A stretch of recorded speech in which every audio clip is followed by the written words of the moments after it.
Hello, I'm Helen from Journal with Purpose and welcome to my latest YouTube video. Today I'm going to be sharing a flip through of my latest completed insert. I keep it inside this Traveller's Notebook cover, which came from Start Bay Notebooks, but they're not selling covers anymore. But in the front of here, I've got a wallet. It's really old now, but lots of bits of tape where I've cut out images and I've got some left. I've also got my little underlay board for making them firmer to write on, a brass ruler. So this little storage pocket at the front. I then have my Traveller's Company insert that I use for daily journaling. I've just shared a flip through of my latest completed insert, I think only a few weeks ago now, on YouTube. This is the insert that I'll be sharing today, and behind that I also have a craft insert which I've very nearly finished now. This insert is a Good Ink Impressions brand and it's plain paper. For my next one, I've actually gone for a Traveller's Company insert, so just simple plain white paper. It took me ages to finish this insert. I started it in July 21 and finished it in June 23.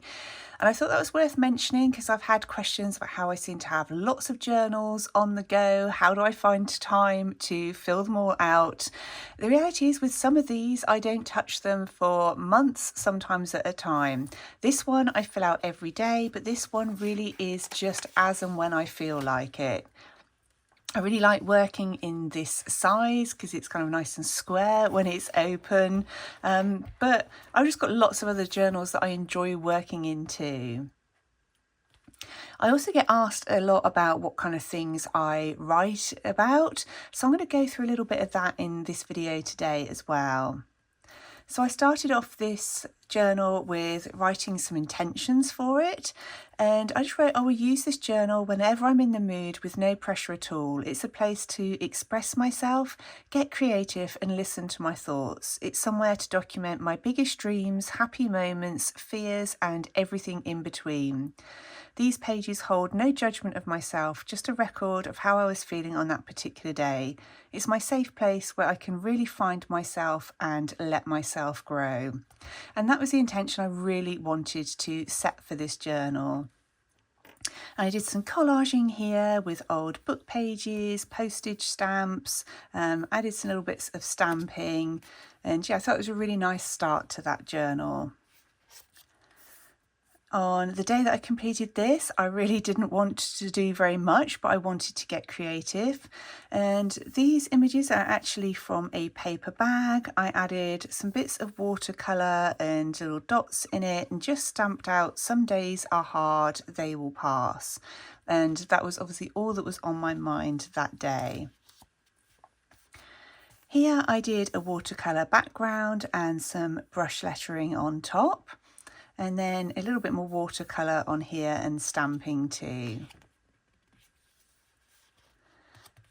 For these pages, more watercolour again and some collage here, and I then used some texture paste through a stencil and added a bit of watercolour on top of those, and some beautiful washi tapes. They were from London Gifties.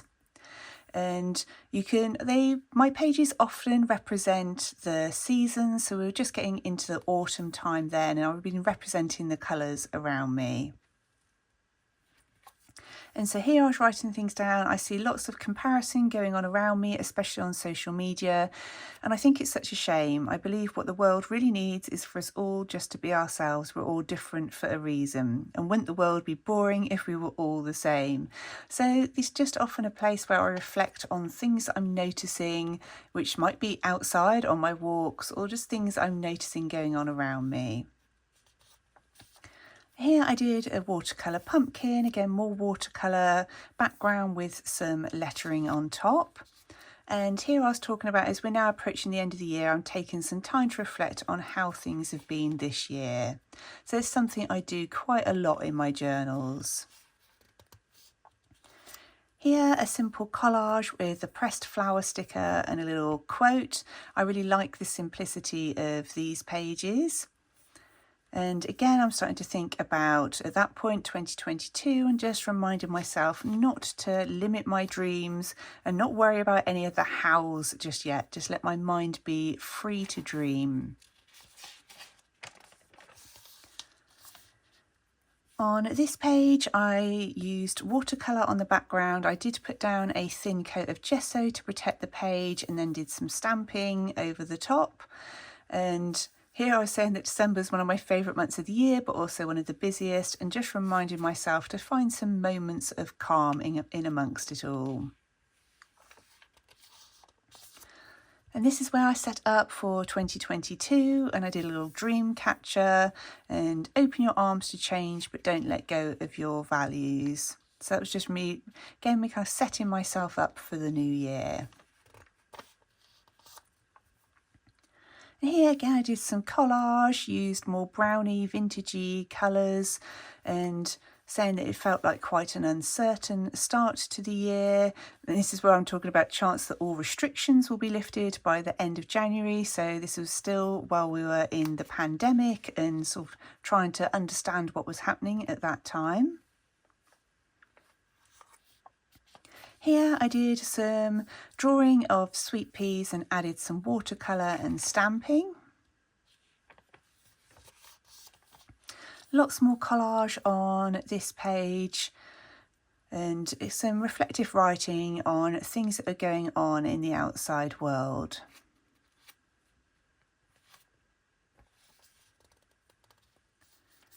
Here I did some stamping in black ink along the bottom, and again a little bit more watercolour. The papers in the Good Impressions and the Travellers Company hold up really well to watercolour.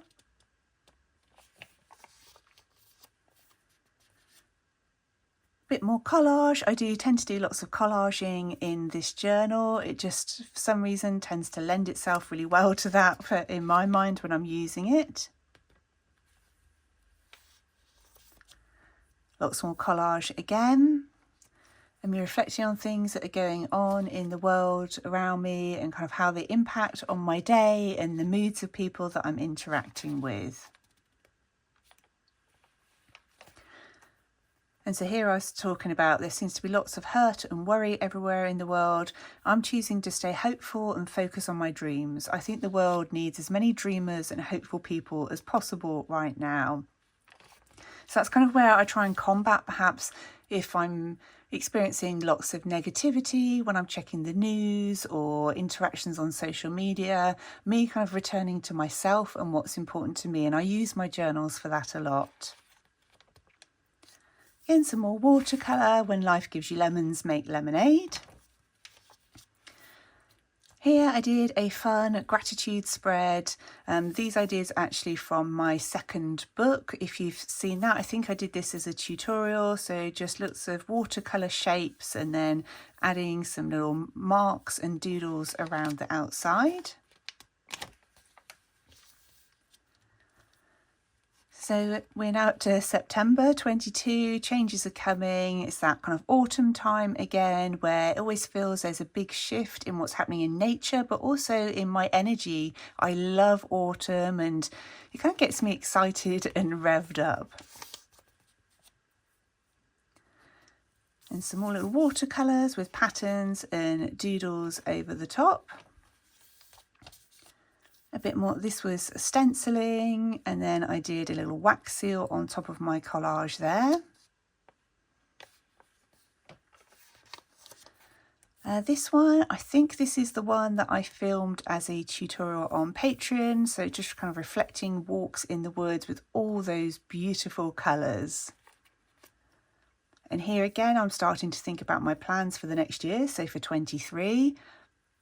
Now, I said I'm spending a lot of time trying to get my head around my plans for next year and what I'd like to be working on. I know I want to make some changes, but I'm trying to work out exactly what they are. So just getting my thoughts out, trying to gain a bit of clarity. And then here I'm saying, I don't know if it's because we're nearing the end of the year, but I'm really tying myself up in knots at the moment, trying to come up with my plans. And then a reminder to myself, don't overthink it. It's not essential to have everything in place for the new year. You can have some rough ideas, but you don't need to have everything all planned out. Again, lots of collage, different elements. I find this just such a relaxing way to journal. More collage again, little bits of stenciling. And here I did some watercolour on top of a book page.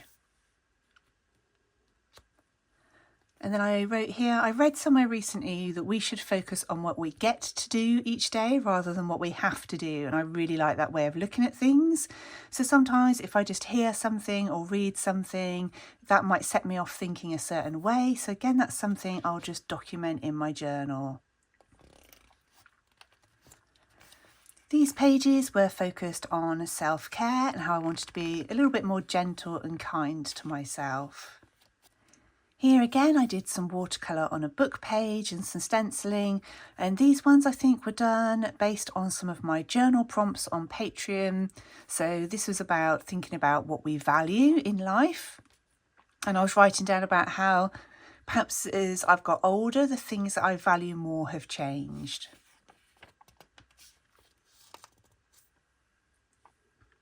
Lots more stenciling, another little collage, and I'm writing here, it's so easy to judge ourselves for what we did or didn't get done each day, along with whether we are happy with the outcome and judge ourselves to have done well. I set high standards for myself, which is good in some ways, but it also means I easily find fault in what I do. So I'm trying hard to check in with my self-talk. Here I was reflecting on some exciting plans that I had coming up for the new month. Then I documented a lovely day out that I had that was using my Brother printer for the photos and the different decorative elements. And here I sketched out a daisy and then just did some watercolour around the outside to leave the petals white. So that is the end of that journal. I hope you found it helpful to see how I decorate it, but also how I use my journals, the sorts of things I write in here and just how I use it to explore my feelings and hopefully understand the world around me a little bit better. I just find it so useful for that. So I really hope that you found that helpful.